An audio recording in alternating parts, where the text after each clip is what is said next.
that he's been pushing. Underground railroads. The whole time. Since he did that Yahweh breakdown, he's been bullshitting after that. The whole time. Don't get me wrong. This is, you gotta know, I don't want to make fun of this. I just do a video, but just make it real quick. You gotta know that there's other Israelites that are set up for certain things. You just set up to pull you from the church into the Hebrew Israelite thing. And once you get here and you learn the basics from them, you gotta move on. Yeah. You guys gotta move on, man. Like, you're not supposed to stay with nobody like that. It's cool you heard it, you woke up with that. But don't stay faithful to a nigga that's talking about the Edomites gonna rise one more time in the kingdom of heaven, bro. Well, if they're of the elect, they gonna get elected. Right. They're not gonna stick around.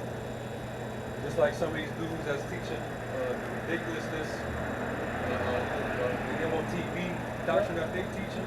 Certain dudes are like, they're listening to us and hearing them, and they like, yeah, these guys ain't making no sense. I'm gonna get from around them. And that's happening. It's still happening, huh? Yeah. And then they heard us getting on them about that incident in Chicago. Some of them are probably like, yeah, the brother's probably right. If something like this happens again, it could go wrong next time. Go real bad. Real bad. Maybe that's the spirit of the Lord over the brothers, man. We're gonna check and see what they talking about. And then around that time, we hear about one body in Yahushua getting put to death. The same day he tried to seduce a brother to stop calling him Great Muslim. Some of them dudes, they're gonna start to see certain shit and they're gonna be like, On the one spot for the Nefer, Christian shit. It's not that we just praying for, I'm gonna say it like that. It's not that we just see these signs, and they're not necessarily scripture. You people are certain, these are signs about what's going on. These are actual signs. But you need to see that the Lord is trying to point you in the proper direction. Okay? Away from these other groups. Okay, he brought you to wake up, to get the child's play out of you. Once you brought to that, trying to move on. You'll get back and move on. And them guys gotta have some courage, man. Shit. Yeah. Stop being faithful be faithful to Yahweh. Right. We're not even saying, the apostles told us, man, if we all jealous, show us and let them, Look it up. They say look it up yourself. That's part of that, right? So if anything's off, it'll be, we'll go through it and figure it out. But when these guys are off, like Captain said, right? It's the beginning of where it started at, and I just want to go to the rest. But the dude is off. Shit. You being faithful to the wrong thing. You being faithful to man and not to the Most High. So watch 4 and 22. Accept no person against thy soul, and let not the reverence of any man cause thee to fall. I'll read it again. It says, Sirach 4:22, accept no person against thy soul, and let not the reverence of any man cause thee to fall. Exactly. These guys are just equally straight. They led you to, they guided you through the Spirit to wake up to this thing, which is right. But where they gonna lead you at if you stay with them? It's like getting a hitchhiking with somebody, and they going to where you're going, but then they gonna make a turn, but you don't get out. You need to keep going straight, but they about to make a turn, and you don't get out right then. You follow them to where the hell they go. Yeah. You ask somebody for direction, and they know where to go, where to look at. They know where you're trying to go. They know the destination. They tell you to go all the way this way. That person can get your soul. And you mislead the Lord's people. The scripture say, take heed into yourself and into the flock by the Most High faithful oversight. Yeah. They feel it. That's a lot of blood on it. A lot. Like Jake don't got no fear about that. That's judgment is going to just be harsher for you. It's like, imagine if if you're sincere, if you taught something that was off, brothers go take the video down, brothers make follow-up videos. Oh, I went off on this. I seen that happen. This guy ain't gonna do that because he really doesn't sincerely care about the flock. Well, you said 40,000. 40,400 views, bro. And you got people in the comments just giving this guy all type of praise. The Black Messiah. That's what they said in the comments. That's what some nigga called him. The Black Messiah. In the comments of that video. Hey, that's good. I'm glad that they see if they see him as that, then that proves the Yahushua's point. That there's going to be false messiahs in the last days that shall be risen and that shall deceive me. Yeah. I gotta watch that movie. I almost forgot. Y'all just made it the Black Messiah. Yeah. When that about in the 40s? Yeah. Yeah, I gotta go back and watch that. Fred Hampton. The spy, the agent that was infiltrated. Bill, what's his name? William O'Neill. William O'Neill. This is scripture where it says, basically, be wary of men shall speak words, so did they unto the false prophet. False prophet. Right.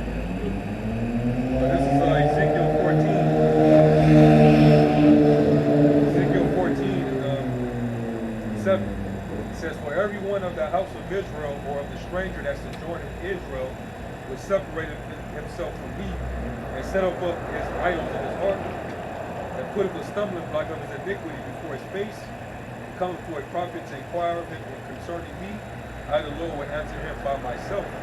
And I will set my face against that man and will make him a sign and a proverb, and I will cut him off from the midst of my people. You shall know that I am the Lord. And if the prophet be deceived when he has spoken a thing, I, the Lord, have deceived that prophet. And I will stretch out my hand upon him and will destroy him from the midst of my people Israel. And they shall bear the punishment of their iniquity. The punishment of the prophet shall be even as the punishment of him that seeketh unto him.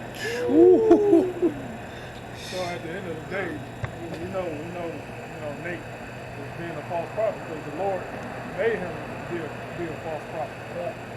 Made him to deceive his followers. Because ultimately the Most High doing it. It was son Yahushua. So at the end of the day, we know this. And then what is the real lesson in this? That the congregation is supposed to wake up and be separate themselves from it, and the discernment should become strong. Yeah, fear. The fear should become strong. So yeah. So the punishment that's on you is going to be even upon all your followers. Come. Yeah. Matthew 15:14. The blind shall lead the blind, and the blind shall lead the blind, and both shall fall into a ditch. Matthew 15 and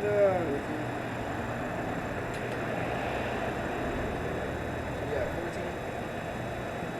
14 or 15? 15. 14.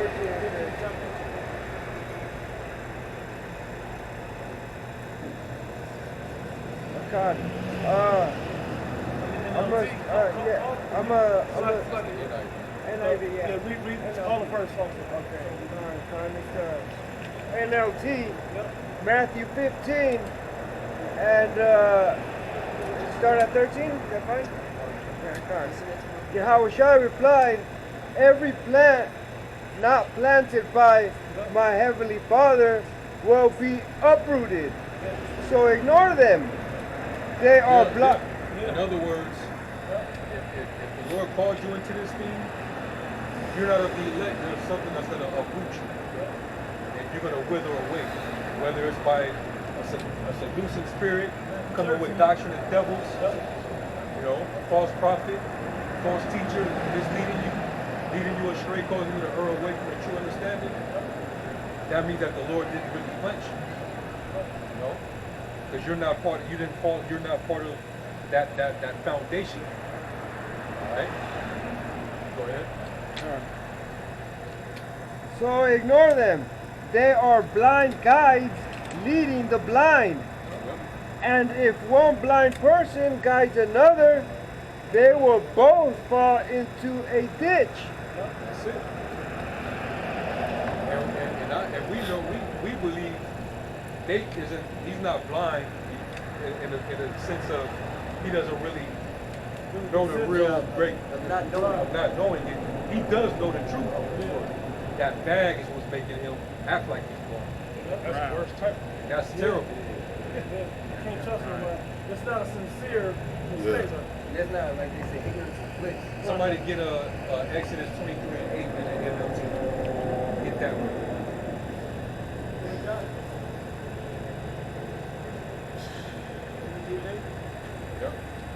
Exodus 23:8 in the NLT says, take no bribes, for a bribe makes you ignore something that's clearly seen.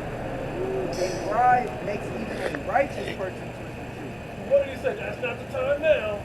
Right. Why would you lead people away from the fear of the Lord? What was that, bro? Exodus? 23:8. This is the time now. When he's going to, was it Ezekiel? Yeah.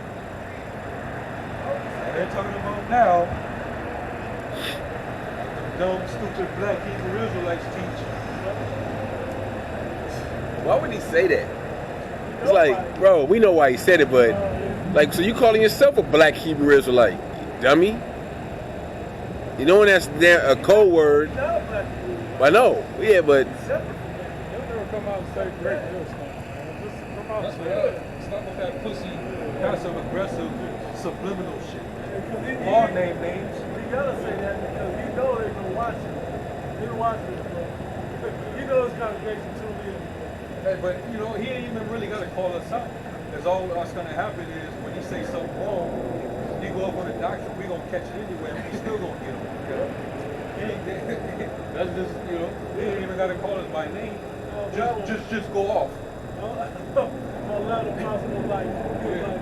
Soon as we close out camp, we turn him on. We turn him on and hear what he gonna say. We give us something every day. He mentioned that Apostle Kahar, he originally said, man, I ain't even gonna jump on it. Like basically saying like I ain't even gonna deal with it. oh, But the Apostle Ramla was like, no, I already know he gonna get on it anyway. Oh, Apostle Har? Oh, yeah, you already. He gonna touch on it, you know, because we got that fire, man. Like Jeremiah, you know, he said that the word was in his mouth, like as a fire, man. These people and the people was it?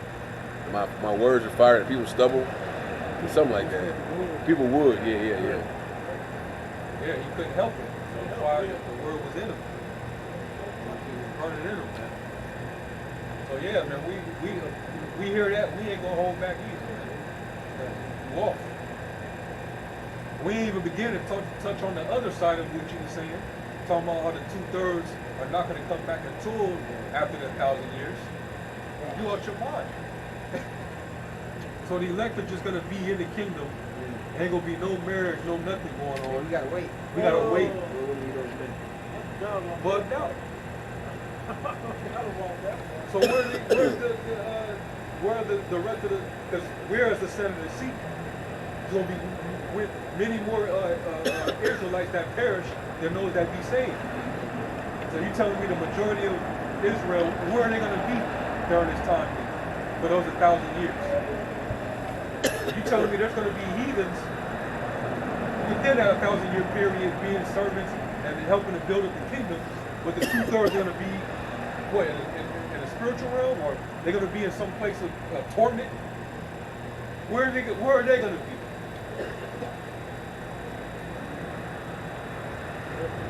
They're going to be in some secret corner pocket somewhere where their spirits is just dwelling, waiting for that 1,000-year period to pass, so that they can come back. What are you talking about? Right.